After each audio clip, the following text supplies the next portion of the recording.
And I'm going to turn it over to Garrett and our panelists. All right, thanks, Robin. For those of you who don't know, Robin is the executive director, national director. What do we call you? She just disappeared. People call me lots of things, Garrett. But But I am the national director. Thank you. yeah, no, she does a lot of great work, and is the power behind the scenes keeping everything running. So we're thankful for her helping put all this together. My name is Garrett Breeze. I'm the national R&R chair for show choir, and we've got a great panel here tonight. Katie Sullivan from Waukee, Iowa, Shawna Holland from Vista Ridge, Colorado, and Michael Shimp from Jenks, Oklahoma. So we're excited to hear what they have to say. We'll start off with just some introductions and comments from the panelists. While they're doing that, if people attending, if you want to throw some questions in the chat, and we'll jump to those when it makes sense. So, Mike, why don't we start with you? Just give quickly your experience coming into show choir and how you were exposed to it and figuring it out, and how did you kind of cut your teeth? Well, I was exposed to it as I got the job. So it's at Jenks, and I had came from middle school where they didn't have any show choirs or anything like that. One of my really good friends, Justin Rosser, who teaches at Broken Arrow High School, has a phenomenal show choir program. He was like, if you do it one time, you're going to fall in love with it. And since then, it was that was all truth, 100% truth. And um, I grew up or I didn't grow up. When I graduated college, I did education, but I also I did 5 years of opera. So I came into it from a performance side of it, which I love to perform, and it just kind of went hand in hand. And then once I figured some of it out, and then I'm still learning. I think we all are still learning on some aspects. But once I kind of figured it out or understood it, and I was like, oh, this is super fun. And then it's just from then it's just kind of kept going, and I dream it now, and it's weird when I love it, but I would never change it for anything right now. So it's super awesome, and yeah, that's how I learned about it. And I have dreams where I show up to rehearsal with the wrong music. Shauna, what about you? What was your exposure to show choir? I had kind of a weird background. I had more madrigal experience as a middle schooler, high schooler, and then I went to school in Nebraska. It's a big show choir state. Go Huskers. I know there's an Omaha person here, so we got to give them a shout out. And I was in a touring group in college called Nebraska Cats, and I just fell in love with it. My background is in vocal performance, and then I double majored in music ed. So I just started dabbling once I graduated and worked in Western Nebraska with was a town of 1,000. So my first real experience was just trying to build one in a school of K-12 where numbers are really hard to get and recruitment's really hard. But I just loved it. I think it's different being a performer and then crossing over to the director world. But I think being a performer helps with the director world, kind of like what Michael was saying. It's just two different sides of it, but I just love it. I just fell in love with it. I love what it's done for my kids. I love seeing how it affects our community. And my favorite thing about it is just the ability to design or dream something up and then watch my kids bring it to life on stage. I can't think of a more collaborative thing than a show choir. So that's kind of my background. Thanks. And Katie, why don't you wrap up the trio? Yeah, I grew up in Urbandale, Iowa, which is a big, very storied show choir program, and was lucky enough to be involved in show choir starting as a seventh grader through high school year or senior year in high school. Then I went to college, and throughout college would assist friends that were choreographers. I would go and help them teach. I did not choreograph. I would just go dance and assist, or I assisted my high school choir at Urbandale my senior year of college. Just kind of had, kept my kept my toe in that world. And then in my first gig, I moved down to Southeast Iowa and had a job at a 3A school in Keokuk, Iowa. And that, like, show choir to them was their whole world. Like, that was the way, like, often those kids were like, that was the only way they ever really left town was to go compete, go compete with the show choir. And I loved my 3 years there. I felt like that kind of like threw me to the wolves. I had to figure out how to do this thing on my own. I had 2 show choirs by myself, no assistants, just like did the thing. But it was an established program. And then in 2020 got the job in Waukee, and I teach ninth grade show choir. I teach ninth grade choir, direct the ninth grade show choir, and assist the 2 high school show choirs in Waukee. So it's a lot of show choir, a lot of evenings, as we all experience, I'm sure. But I love it so much. I also chair the all-state show choir here in Iowa. It's just my second year. Well, I kind of had a learning year, and this first year was a year in charge of it this last year. And that has been a really cool experience. I think that my favorite, um, honestly, that maybe one of my favorite show choir experiences that I've had so far. Just watching kids from, a small 1A school and then the big 4A school come together and dance side by side on an all-state stage and like get the same experience that maybe like they would never cross paths before, or 2 people that maybe on a normal Saturday in January are really competitive, and now their schools are side by side on that stage. So that's been a really fun experience as well. Thanks for that. And Mike, you made a comment, that we're all still learning and still trying to figure out. And I think part of that is because the activity keeps evolving, right? Like what show choir is today is different than what it looked like 10, 15, 20 years ago. And so, even if you're new to show choir now, there is a certain amount, I think, of, I don't want to call it uncertainty, but there's always just something new that everyone is dealing with. And so just don't feel uncomfortable about that aspect of it, because I would say that's normal. Yeah, and accessible. It's far more accessible now than I feel like it had been, especially when I started. And I've been at Jinx for this is, I think, my 8th year. So it's even more so, I think, as the years go on. Yeah, and some of it I think has to do with just the standards being raised for the activity, but also just different visual styles, different vocal styles, different types of music, storytelling, all those different elements. And there's a certain, amount of regional differences to it as well, which I'm sure we'll get into later. My plan for the evening, unless the questions in the chat take us in a different direction, I have sort of 3 main areas outlined to talk about.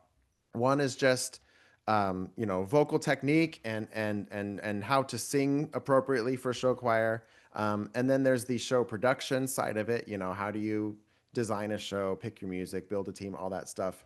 And then I think a lot of people could use support just on the administrative side of the job, because it goes so much farther than recruiting. And you're buying costumes, you're running a Broadway level production. You got to buy props, you got to buy costumes, you got to like figure out lighting cues and all this other stuff that is just so far beyond the typical music ed degree. So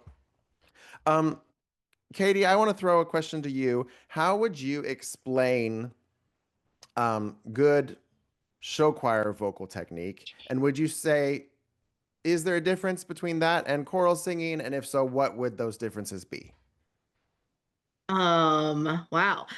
Yes. This is like the big question, I feel like. This is personally in Iowa, I think that this is sometimes what keeps people away from show choir is thinking that like, and Iowa's a big show choir state, but just thinking that, show choir singing is screaming. And I think that the biggest foundation that we can have is our concert choir foundation. I know at Waukee, show choir is not during the school day. In Keokuk it was. I did my first job. Show choir was a class. It was every day during the school day, and it was like a chore to get them to enjoy singing concert choir music. But they were a concert choir that certain times of the year rehearsed their show choir music. In Waukee, it is purely co-curricular, but it's outside the school day. They have to be in a choir in the state of Iowa to be in a show choir. They can't be just in show choir. That is a state regulation, which is great because then our kids can't just opt in for just that portion. I would say the foundation of our tone is that traditional choral tone. We talk a lot at Waukee about like vocal pedagogy. We explain to them different kinds of vocal onsets at a young age level, starting in middle school, honestly, and we are sure that like that continues through their experience all the way until senior year. We yeah, and I would say we talk about things, the way to get like a brighter tone. I feel like that is like a big thing with show choir is if you want it to be louder in a healthy way. We talk a lot about like crescendoing with color. So not just crescendoing with your volume or your air, like faster air, but we'll talk about, hey, crescendo this with fast air and then at the end use color or vice versa, depending on kind of the vocal technique we're using. But that was really wordy because this is a scary question, but I would say the big point, the gist of it is foundation and traditional choral technique, but also recognizing that I feel like in the last couple years, there's been a really big focus on like I felt like there was one year all of a sudden where our judges were saying you need to vary your tone colors between each song, which like in a novelty number is standard, but they were like, no, songs 1, 2, 3, 4, and 5 all have to be different tone colors. And so that has been, I feel like, a movement in the last couple of years, at least in Iowa, that I feel like we've seen. But that was a convoluted answer. Well, I would say a lot of it has to do with the style of the music. I mean, Yeah. that's what I see from my perspective is, you're not going to sing a pop song the same way that you Yes. would sing a madrigal. You're not going to sing it the same way as you would sing a vocal jazz, et cetera, et cetera, et cetera.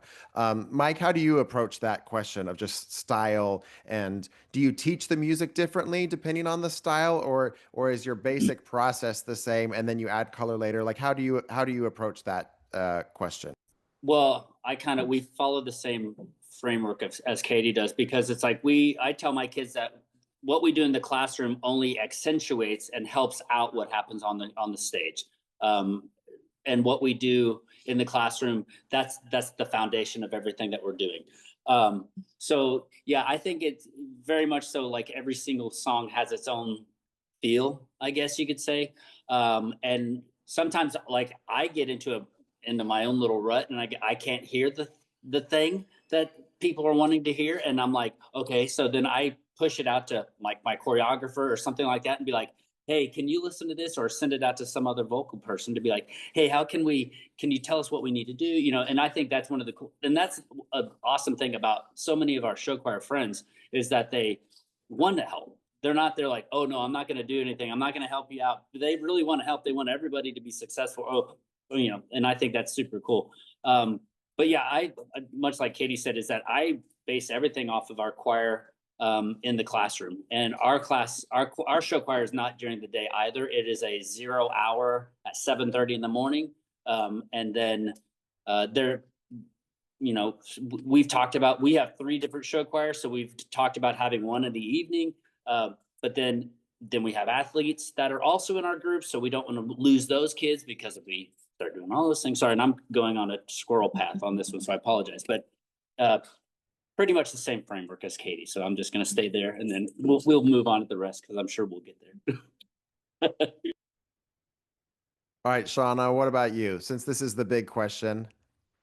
It is the big question. I think it's a great question. I think my foundation is just always healthy, beautiful singing first. So something I did at Vista Ridge is the show choir kids have to be in concert choir, which is our mixed advanced group, because that's where we're learning the technique to have healthy, beautiful singing. And I loved Katie's comment about like, oh, the show choir yells, because I meet so many directors that are terrified of that sound. They're like, well, my admin wants a show choir, my community wants a show choir, but my background is choral and I'm classically trained.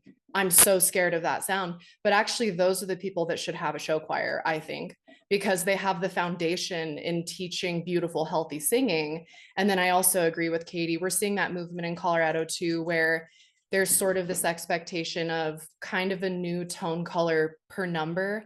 We do freak show first, and then we eventually move into, my girls are doing diamonds or girl's best friend, and the tone color totally changes to more bright character, cute singing, and the judges loved that. So we're seeing that trend too, but we always go back to the basics. And the choral people that are like, I could never do the yell thing. Well, we can't either, because if you're doing that, you need to go back to the foundation, which I think is healthy, beautiful singing first, and then add the tone color and the style of how you've programmed your show later. And that's what works for me. I think it is a big question. I think we just always have to go back to the fundamentals of beautiful singing. I love what Mike said about like sending like your show or a video of your show to someone, or like bringing someone in. We literally last night we took our varsity kids across town to West Des Moines Valley, and we just like got our kids in front of their directors. We clinicked their show choir, they clinicked ours, and the kids got to know each other. It eliminates some of that competition when we go see each other, you know, on a Saturday this winter. And it was so cool to hear, like, you know, their director come in and like just tweak a few things, and we're like you said, Mike, like you just don't hear that little thing, that little difference, and then it just clicks for you, that style change. Yes, I agree. I also, the beautiful healthy singing as well, and that's, as I said, that's just our foundation. But it's so, I mean, going to somebody else and then like what you're doing, I think that would be epic. I would love to do that with somebody, some of our show choirs that are around the Tulsa metro area, because I think it'd be cool. Or all of us meeting together would be a super cool thing. But yeah, it's just there's so many nuances that often we know about, but I think we get so set in our ways, not necessarily our ways, but we're like so more focused on, are we doing this healthy? Are we doing this productive? Is it going to come across the stage that people at the back of the hall are going to understand and know what we're doing? You know, and then making sure that all of those things line up, and we get so like, we got blinders on. So we kind of forget about some of those other things. So let's get really specific. You're handing your show choir a new piece of music. How do you teach it? Like literally, what do you do? Your process for getting them to learn the notes, the rhythms, the text. How are you teaching them or presenting those colors to them? Anyone, just jump in.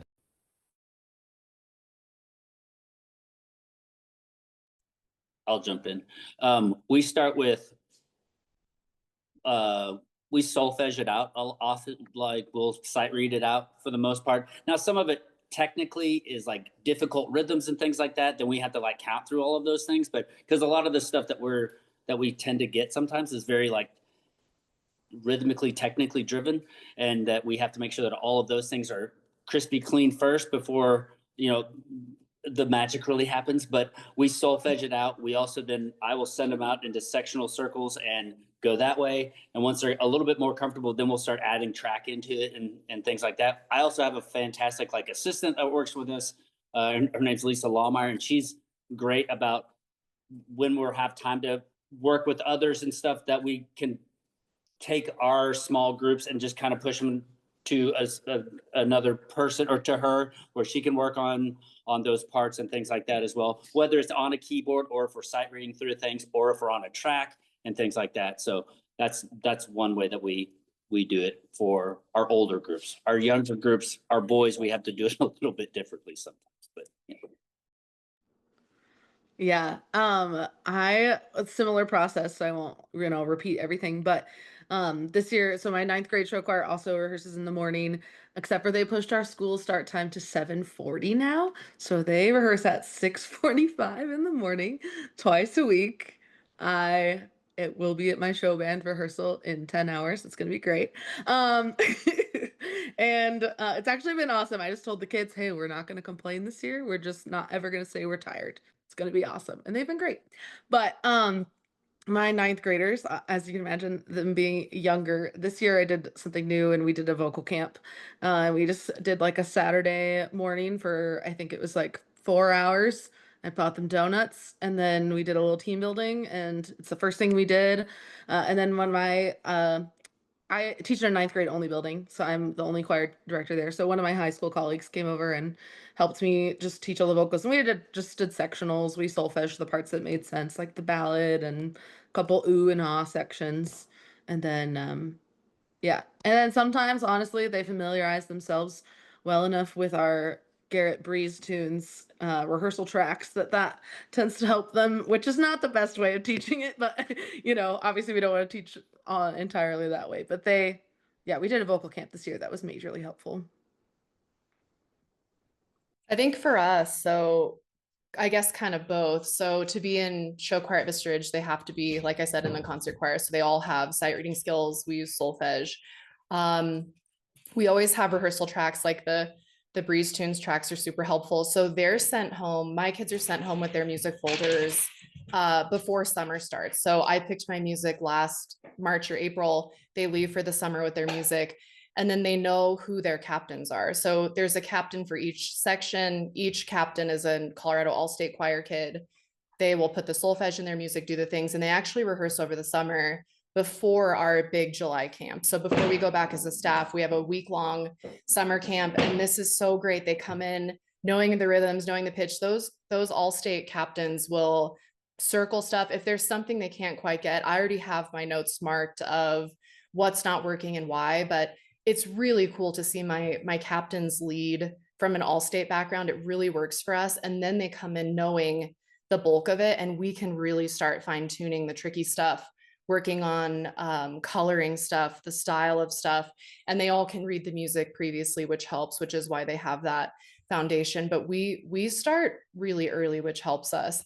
We're also a class in the schedule, which is a huge blessing, and they know that. They come in 105 class, we end at 250 every other day, which is really great. So we worked really hard to build that into the schedule, but we have a process, and kids now root to be a captain. They know they need an all-state background. Now more kids are auditioning for all-state because they want that role. So it just is kind of fueling itself, which is, it's not, I know everybody has their own method. That's just what works for us and what's been really successful, and stuff we just really enjoy. So.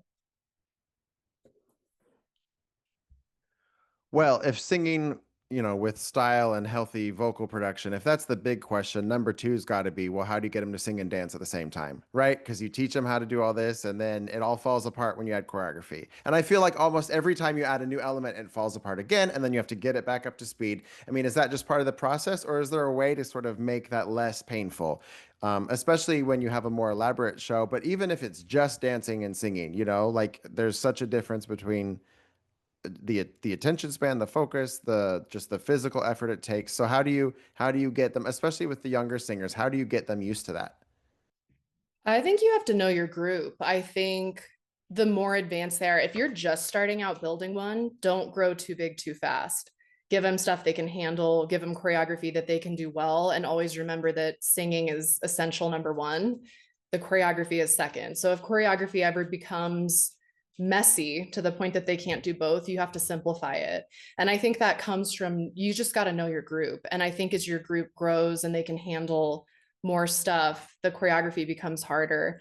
But I think you start with the basics. And I think it also depends on where, experience wise, what year is your group on, what's their level. I just really think you have to know your group, and you have to be working with a choreographer that understands that they're singers first, because that type of choreography, if for just a dancer, will look very different than a group that's trying to sing with good tone. And I think too, this huge thing I would always tell directors is, don't be afraid. If it's not adding value to your show, don't be afraid to make edits. I know we work so hard designing these shows and we have these big elaborate visions, but I think it's okay to go back to the drawing board after hearing judge feedback or peer evaluations, and don't be afraid to make edits. If a number is not working, if a backflip is not working, to then hit an end button, it's okay to remove it and start back over. I think sometimes better work surfaces by not being afraid to reevaluate. And some people get stuck in their ways of, I worked so hard to design this set, this has to be what it is, before they're asking themselves, is this something my kids can even be successful with? I think that's the underlying question is, can your kids be successful with the vocal music they're singing and the choreography you're giving them? Otherwise, you might need to simplify it. And there's nothing wrong with that. You can have very simple choreography that's done really, really well and really clean.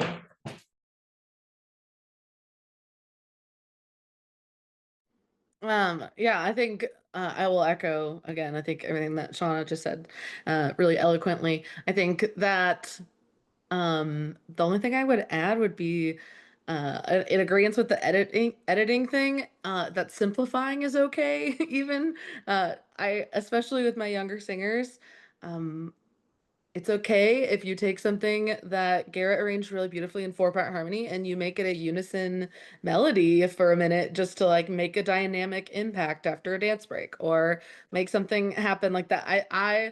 I said something at my vocal camp to my colleague. I said, I just like I feel bad that I'm already, simplifying this. And he was like, yeah, I did that with varsity vocals too. I'm like, yep, okay, yes, it's okay at any level. It's smart at any level to make an impact in what you need to do. And honestly, I've discovered that, as my kids have gotten some of the choreo and the singing paired, I've been able to add some of those harmonies back in as the season goes or as a practice goes on. Just this morning, I reviewed some vocals with my kids that we had learned at our vocal camp. And then we tried to sing and dance it for the first time, and it was a little bit rocky, but uh, I think I just try to remind them that like if they have to feel okay with making mistakes too. And that is a culture that comes from us.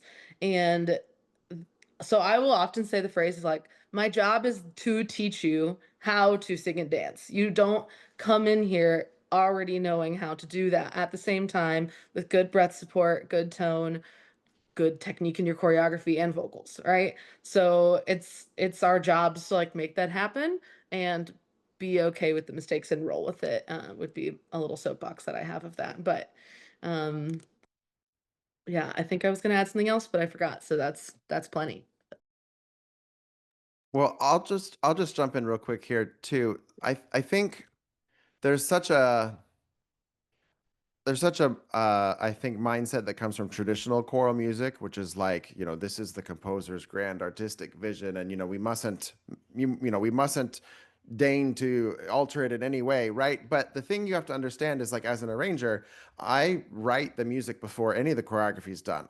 And if we were to flip the order, if the choreographers were to go first and then I were to arrange the music, I guarantee I would arrange it differently because I would have that knowledge of what's happening on stage. And so it's not a question of right or wrong or even like better or worse. It's just people being creative and you're making something new. I mean, it's basically like if you're a traditional choral person, you can almost think of it like if your entire concert was a commission every time, right? That's what show choirs are doing because they're getting, for the most part, even if they're buying music off the shelf, they're putting new choreography to it. They're putting new designs to it. And so I think it's just a different mindset, right? Like it, and I get these emails sometimes from people and they're like, Mr. Breeze, is it okay if we make this a half note instead of a whole note? It's like, yes, I don't care. Like do whatever makes you sound good. You know what I mean? Um, and so yeah, I think that just I think is one of the things that is very different to show choir for a lot of people because they're not used to like having that free, like you're not giving your scores to the judges at festivals to make sure that you did every line perfectly. And so there's a lot of freedom that comes with that. And I wish more people would take advantage of that. Sorry, Mike, I cut you off. Jump back in. I don't remember now that because I was wanting to listen to what you said. But I mean, just the dancing and singing together is, and we break ours down as to the nth degree as we possibly can, and if we can simplify anything that we can, that needs it, we will. And also, sometimes we all have students that may or may not be able to do the choreography to the level of everyone else. So then sometimes we have to simplify even that choreography side of things, whether it be not even the vocal side but just the choreography of it, because maybe it's what we're doing is super difficult, or maybe it's just super difficult for a particular person, so we always break it down as much as we can, and like Shawna said, it's like, are we making sure that that it's equitable for everyone, and are we also making sure that they're going to be successful in what they do, and are they going to be proud of what they do? Because I think that's another thing, is that we want to make sure that what they're doing and what they're putting on stage, they love it as much as the audience loves it, or as much as a judge loves it. Because I think that's one of the coolest things with what we do, is that the kids are in there because they want to. This is their life for some of them. Like they live, they breathe it. They go to show choir camps of America over the summer. I have students that do that, and it's just like they live and breathe it, and they're more in tune to probably every other group than we are, because they're YouTubing everything. But I think it's just, I don't know, that was a little soapbox tangent squirrel moment. Apologize. Well, all three of you have sort of danced around the issue. Pun intended, when it comes to the dance side of things, how much of the responsibility to teach the visuals and to teach the kids how to dance, how much of that rests on you as the teacher? I think it depends on your strengths. Like our team in Waukee, I'll throw him under the bus. And I don't care if he sees this, but Jeff, he can't dance. He trips over a number line. The man can't walk over a number line without tripping over it. And I love him so much for that. And he's like a vocal master. And like the choirs go to ACDA conventions all the time.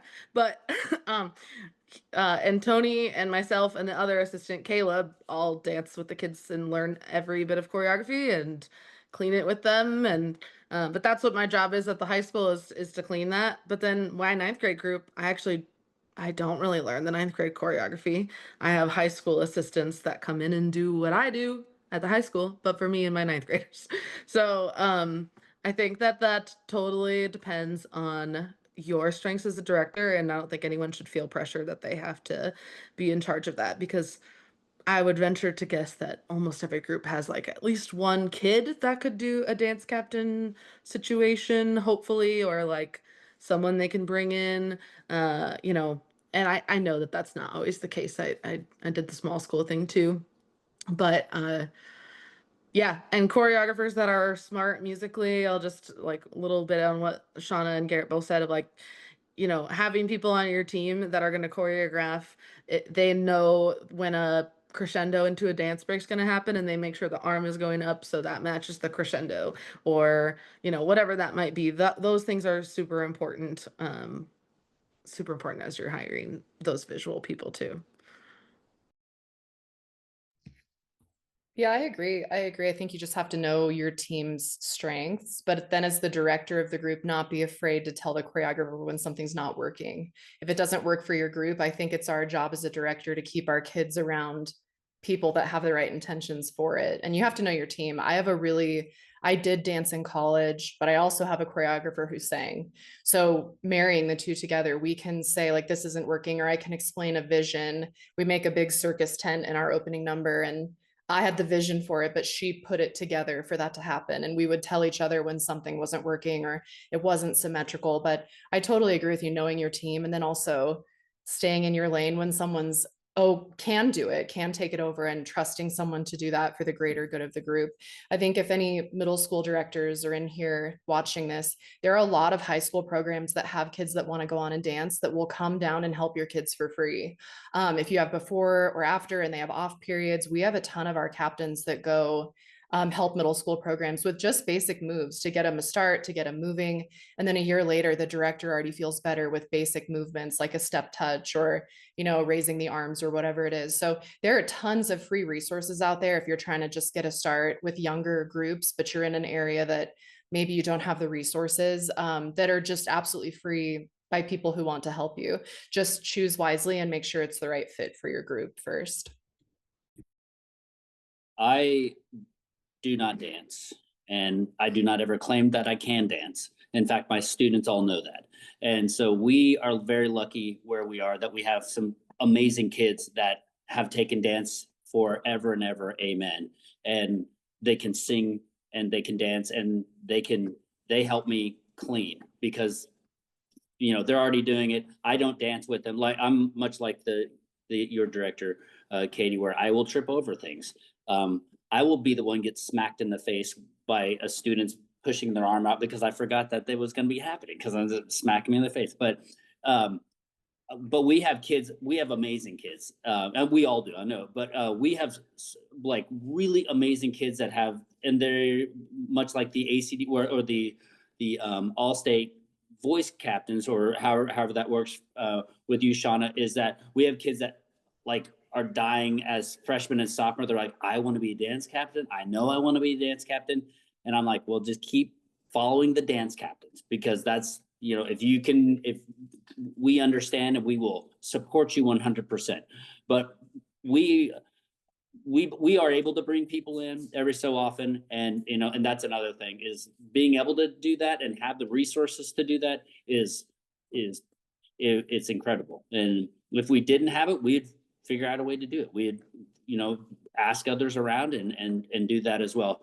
But it's yeah, I don't dance, and I say that all the time to the kids. And when I took the job, I said, I'm not a dancer, I'm not a show choir person, but I am willing to learn all that I need to make this successful. And I think us as directors, we need to have an open mind about that too, and not be like shutting off a wall about going, oh, I can't do that, so there's no way that we're going to do that. You know, I think we're losing opportunities by kids who can and who are willing and able to help you out with that, you know, especially if you have kids that are in dance troops in your town, or they just enjoy, I don't know, watching TikTok dances or whatever it is that they do, because, you know, they'll do those as much as they'll do your own choreography. So that's all.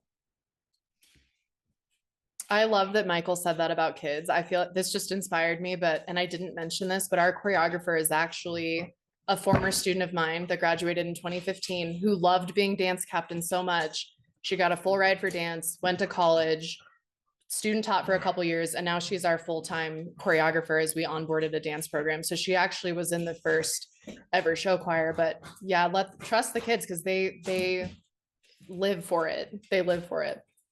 Yeah, and we also have like kids that just graduated high school last year, and they are actually working with our middle school to do that. We don't have, our middle school does not have a show choir, but they do a fall musical, and their job was, hey, would you recommend somebody to be a choreographer? And I was like, I've got two amazing kids that just graduated and they want to help. And they're like, and one of them wants to be a choreographer. So it's just like right up his alley. And both of them are like, I want to do this for a living. And so and it's just another opportunity that we bestow on these kids.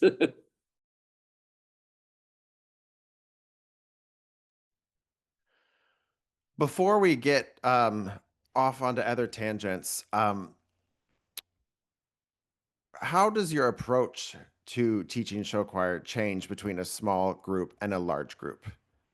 You know, when does this stuff get reevaluated when you have 20 kids versus 60, or is it just a question of meeting the students where they are? Like, how do you all have experience teaching with different size ensembles? How does that change the dynamics?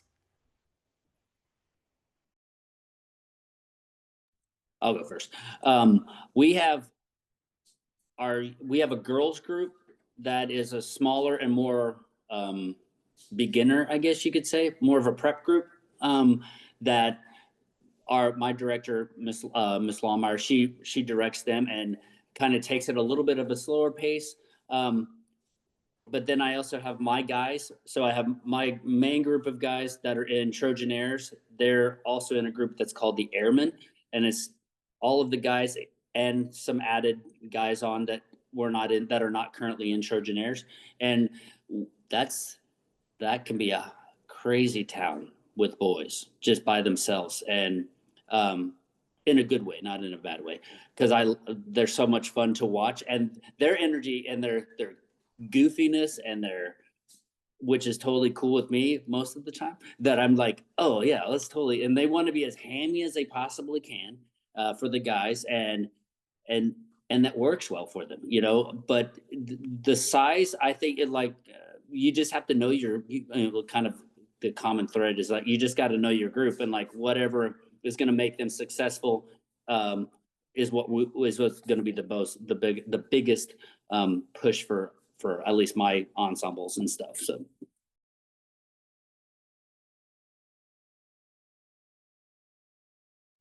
I would say just like I taught when I taught in Keokuk, I had a JV group that probably had, oh, I don't know, 20 or 30, mostly freshmen in it. Maybe that's a low number. It doesn't matter.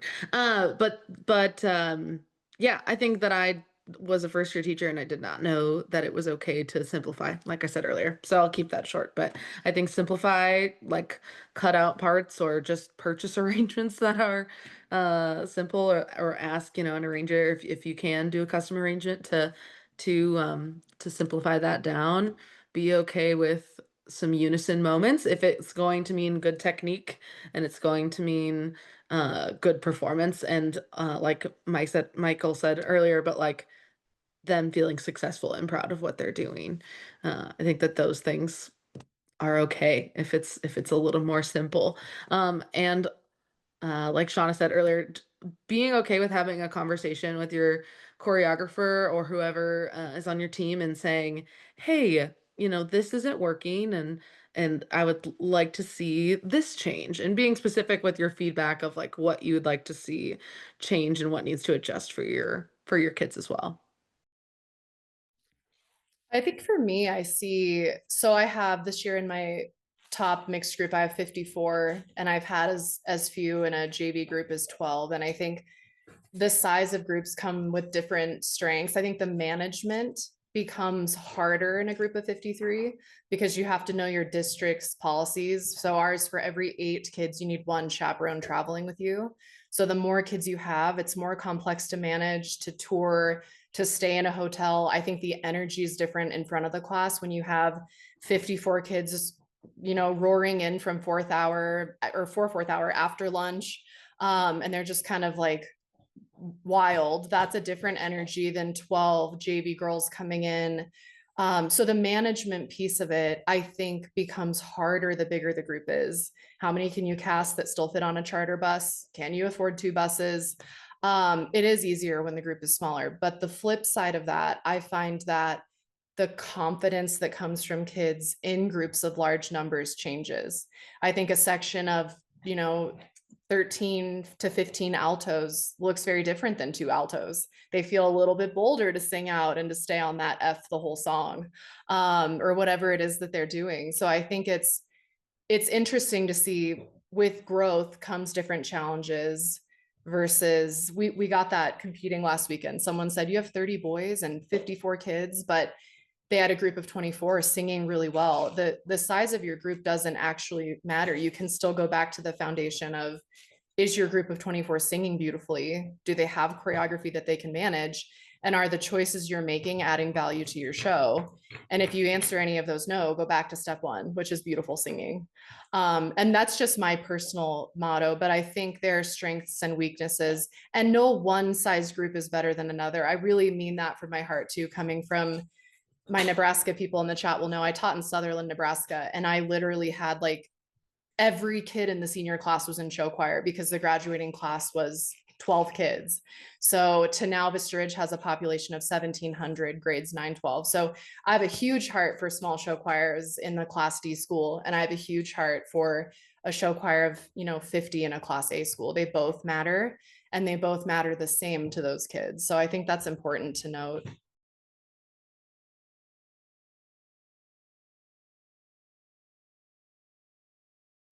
Sorry, lost control of my mouse.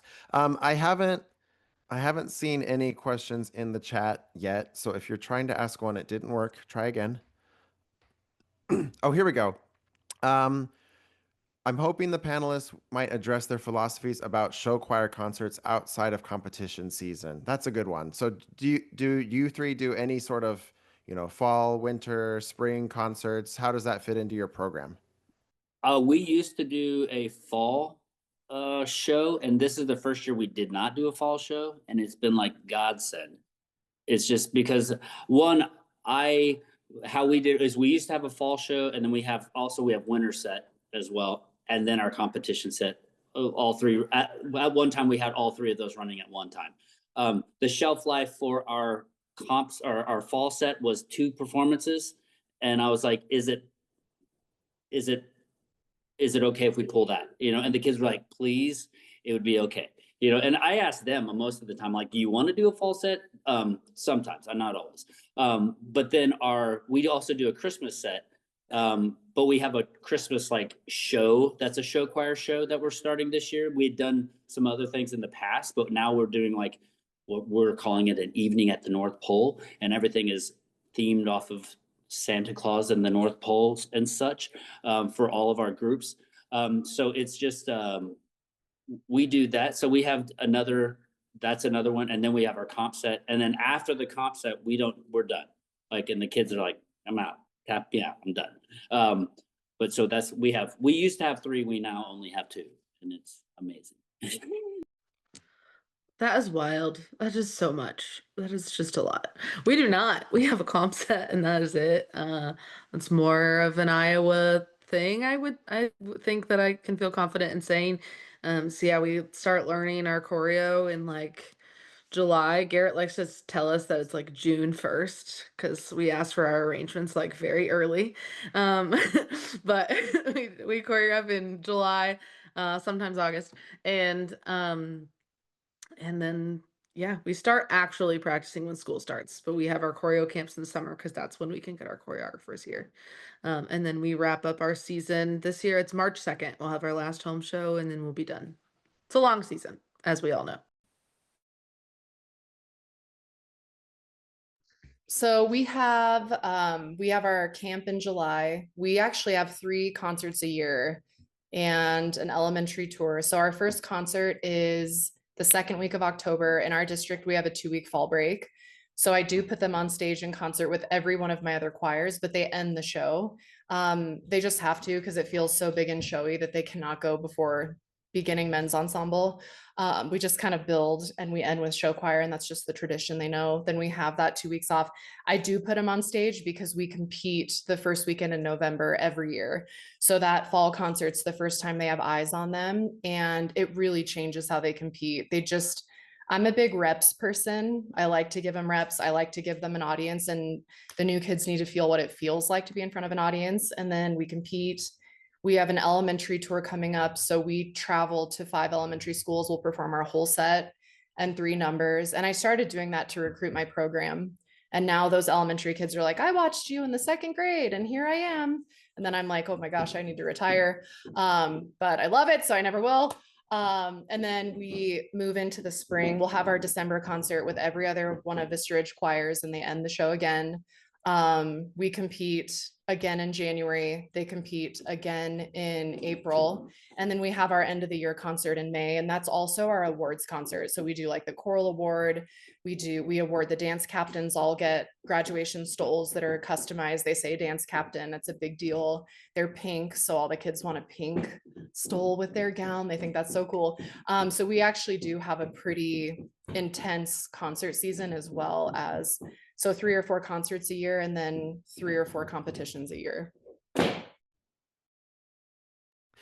I do feel pretty confident saying that you can come up with any schedule you want for the year and make it work. I wrote Katie's music in July, and I still have I have 2 more choirs that are still starting I'm still writing their show, and they're learning it in December, right? And so it depends on the culture of the school, and it depends on how much time you have and how often you see them and all this other stuff. But I think the bottom line is, don't feel like you have to be pressured into doing it the way somebody else is doing. Yeah, my 9th graders, I should, revise. My 9th graders don't start our show till September. I audition them when the school year starts, just to get anyone that's moving into district. But I just wait till the last second. When I was in my small school setting, we were choreographing in November. It really depends. I think choreographing a little later, if your comp season doesn't start until January, February, if your kids can handle at the level of the level of that choreography, I think that can prevent burnout from the show. So because sometimes you run into that with kids, they're just over it. I forgot that we also do a show choir clinic, which was for the elementary school kids. And most of our kids that are like Trojaneers or any of our show choir have all been part of the show choir clinic festivities. So that is an additional like super simple choreo that's 5, I think, songs. And then when we used to do our fall show, we would throw our fall show into that. So that was part of one of the shelf life the moments. And now we just took one of our pieces of comp and we're like, we're going to just plug that piece in right there to show what we can do other than doing whatever we were doing with the small children. So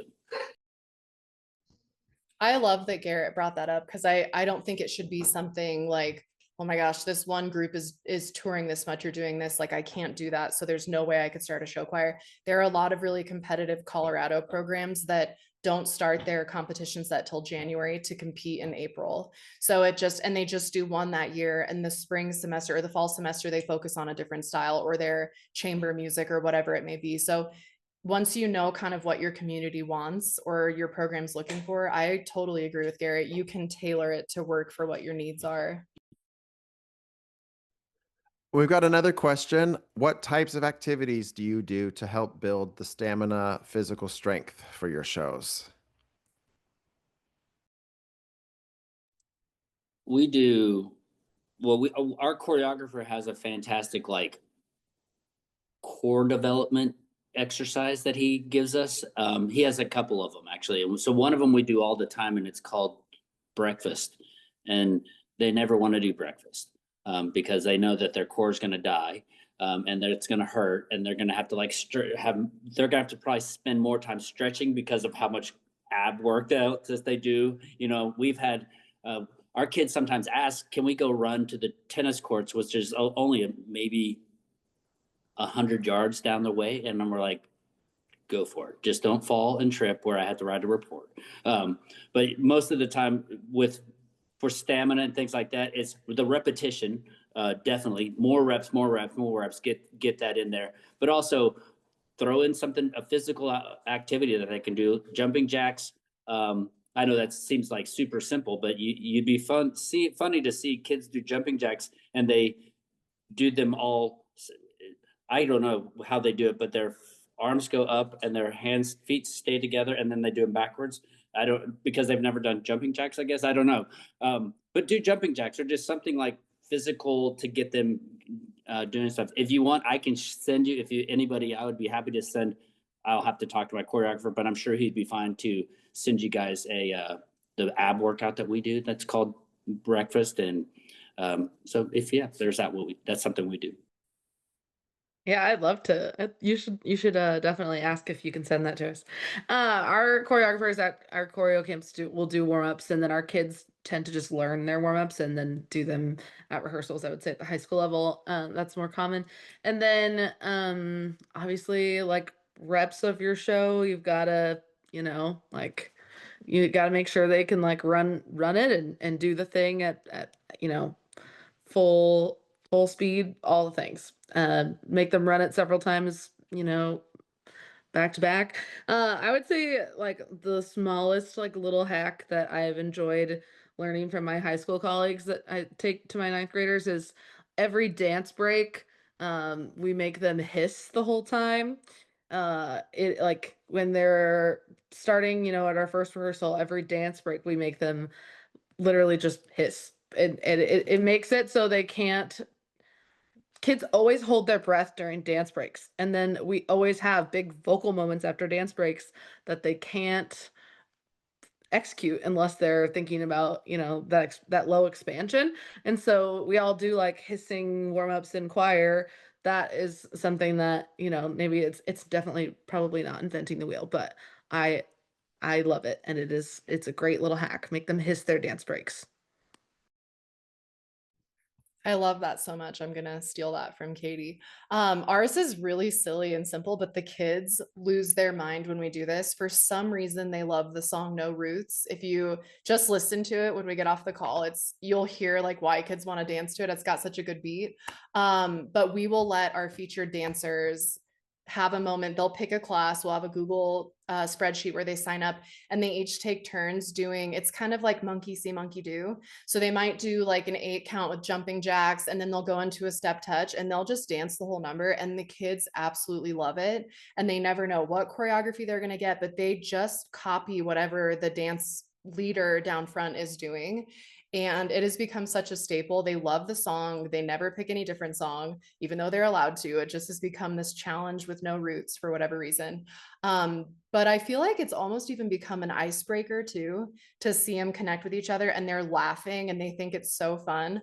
And it actually helps their skills. If they're like a pas de bourrée or chassé or whatever they're doing, the dance captains will work in some really fun stuff. And because the environment felt approachable, it's actually helping their skills. And then like Michael said, just reps, just doing it over and over. It'll feel so hard in August. And then by May, they're like, oh my gosh, remember I could barely breathe on measure 12 in August, and they laugh about it. So it does get better. It does get better. It just takes some reps. And no roots. You guys got to look it up. You'll jam out later. Garrett arranged that song for me my first year of teaching. I'm going to look it up on Breeze Tunes when we get off this. Dance party in my living room in Colorado Springs. There you go. We're running short on time, so everyone who's been procrastinating their questions, throw those in the chat right now. In the meantime, why don't you each of you hit us with your favorite like rehearsal trick? Like give us like a specific thing that we could walk into rehearsal tomorrow and try with our kids. It could be vocal or visual or whatever comes to mind.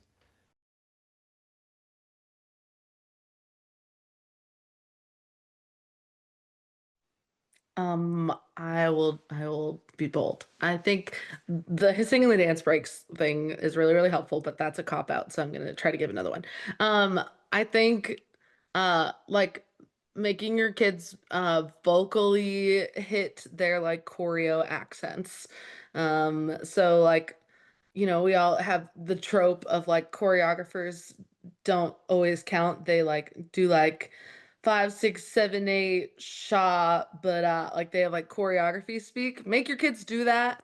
It helps, and they feel stupid, but then the choreo looks better. So jokes on them.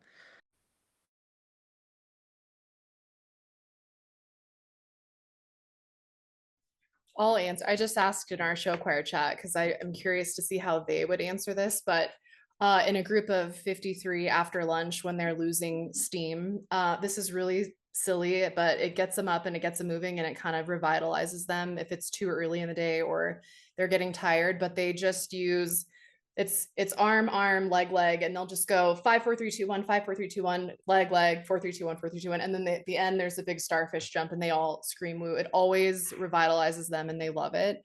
But that's a good one. I'll have to see. I'll jump back in if they answer in this chat because I'm curious how they would answer it. It might be something I'm not even thinking of. I'm just trying to think of what I would do. We have had it where I've had kids when they start tanking on air and things like that, and I'm like, hey, okay, so let's just plank while we're singing these songs, and I've done that, and that's another thing, kind of like destruction or breakfast, where they don't like it, but after they do it, they're like, oh, so that's what I'm supposed to be doing. I'm like, yeah, that helps us out a lot. We appreciate you so much. But I don't. I'm trying to think of other things, and I'll jump in if I think of something as well.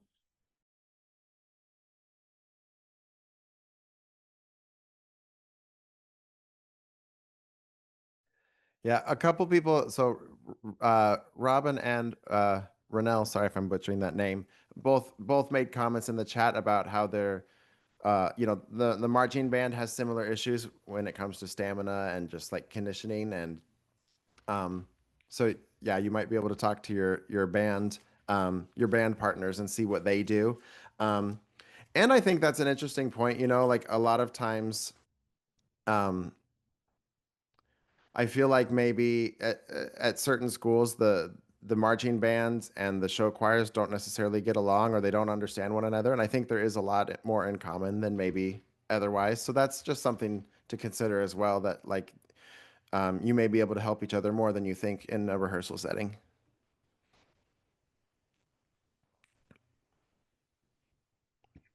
I love that point too. We actually, our band director and I will swap because he can never get his band kids to sing. He actually wants them to sing the instrumental line.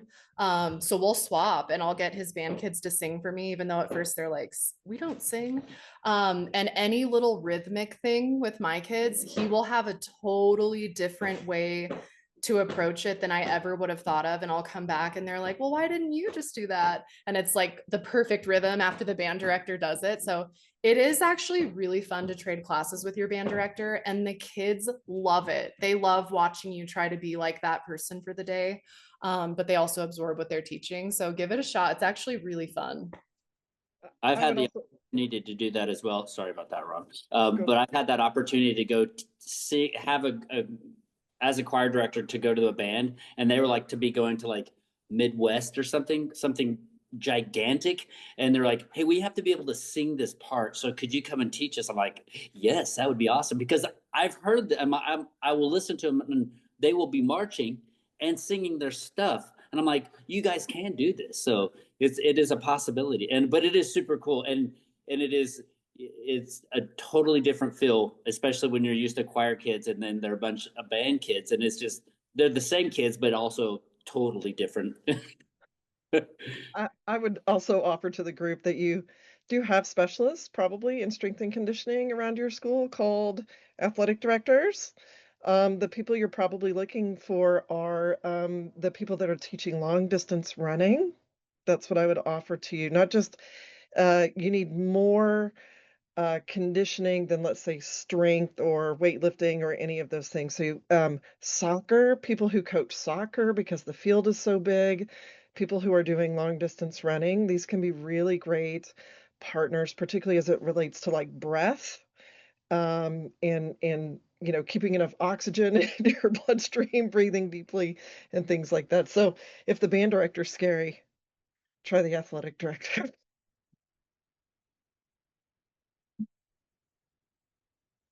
My kids answered in the chat. So I guess a lot of my stuff is team building stuff. But my kids make a handshake. They get partnered and they have to come up with like their own handshake, and then they perform it for the class. This is during camp. And anytime we do something well in the class throughout the year, they find their handshake partner and they like bust out the most ridiculous handshakes, but they said that was their favorite. And my football captain said, I just love being with my friends in a place where I can be something other than just football. So I think that's just kind of a cool thing to hear. Well, any parting words of wisdom from the three of you as we wrap things up? We're kind of in the the part of the roller coaster where it's like like it's slowing down and it's all about to kind of, everyone's about to lose their lunch, right? What's your advice for getting through this time of year and just sort of, I think most people have already gone through the basic, learning notes and rhythms and that sort of thing, and it's getting to the point where the repetition is starting to wear on you and all that stuff. Like what's your best thoughts, advice, motivation on getting through the season successfully? Something that I've been telling myself is that it's just not that serious.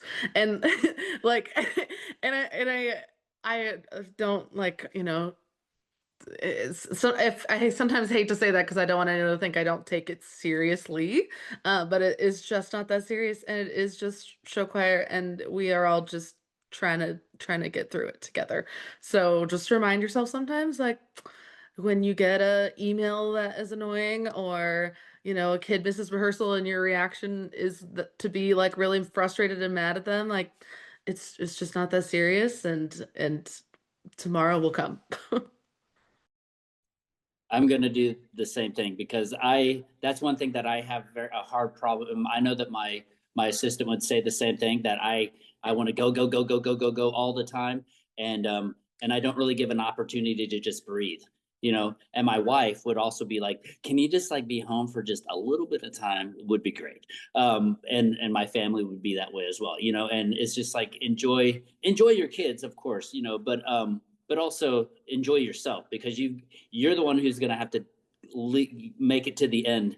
You have to make it to the finish line just as much as the kids have to make it to the finish line. And but you want to do it with a clear mind, and also that you're not gonna that you're just constantly toiling on things, because as we, as the world starts going and we get into these contests, and then we get critiques and all these things, and then it just starts to pile on, and I've been that way where I'm just like, it is what it is right now, what do we do, and I think that's just enjoy yourself, enjoy what you have inside and what you're giving to these kids, that it has a lasting impact on them for the rest of their lives. And it's something, and that's super cliche and super like corny to say, but just as the two kids that are working with with my middle school kids and stuff like that, it's just a cool thing to see that we lit the fire for them, and it's just going to continue to go on. And it's just for me, that's the most beneficial thing that I do. And I could care. I mean, we always like the plastic trophies and stuff, but at the end of the day, that's is irrelevant. And what the community and the life lessons that we get to teach and get taught by students is something that I always think of at the end of the year, and that always makes us cry at our yearly banquets, that we sit there and go, man, we went through so much, and we went through all of these amazing and also really hard times, but just really understanding that you've got to be able to make it to the end as much as the kids have to be able to make it to the end, and you want to be able to do that with a great mental capability to do that, and making sure that we're being positive and a good life for these kids. I love that Katie said that. Like, I have days where I'm just drowning in glitter and solo auditions, and I'm leaving the building for the first time all day, and I'm like, oh my gosh, I have a life. Like, I have a husband and a house and dogs, and it's just not that serious. Like, it's so important to remember that. I think for new directors or building phases, I think remembering we're all learning. Sometimes I think we can watch other shows and be like, oh my gosh, I have to be doing so much more. I'm not doing enough. I have to do this. I think don't be afraid to ask questions and revamp yourself. It's okay to ask questions. I think anybody on this panel would be more than happy to help you. So you're not on an island. I think that's important to remember, because the English department can go and have their PD, and you're the choir person that no one really knows what to do with. We're the specials. And so I think it's important to remember that you're not alone. We're all, an email or a phone call away. And then something I like to do for myself that I love doing, I take 5 or 10 minutes out of the start of class, and I have the kids write a letter to themselves that I do save, and they open it in May, of what they hope they're reading in May. So I hope when I'm reading this, I auditioned for the musical, I went out for track, I mended friendships with this person, and they write about things that they really value and their goals, and then I read them, and that always kind of reignites me of like, oh yeah, this is what that kid's thinking about. This just isn't that serious. This is what Billy's thinking about. And it helps you relearn your kids and just check back in on what actually matters, because this is a hard time of year. So like I said, I'm available. I'm more than happy to help. I think anyone on this panel is. These people are amazing at what they're doing, and yeah, it's been fun. Thank you for the opportunity.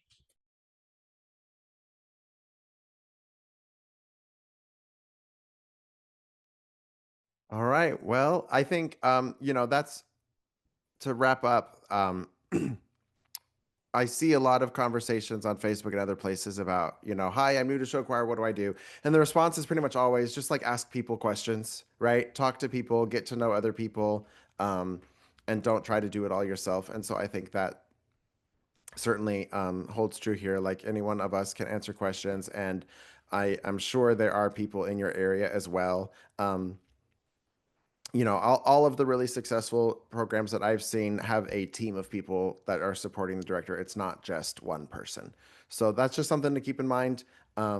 If you don't know where to look for help, I don't know, throw a dart, just pick someone and ask, and see where it takes you. But thank you to the three of you, and for all of you listening.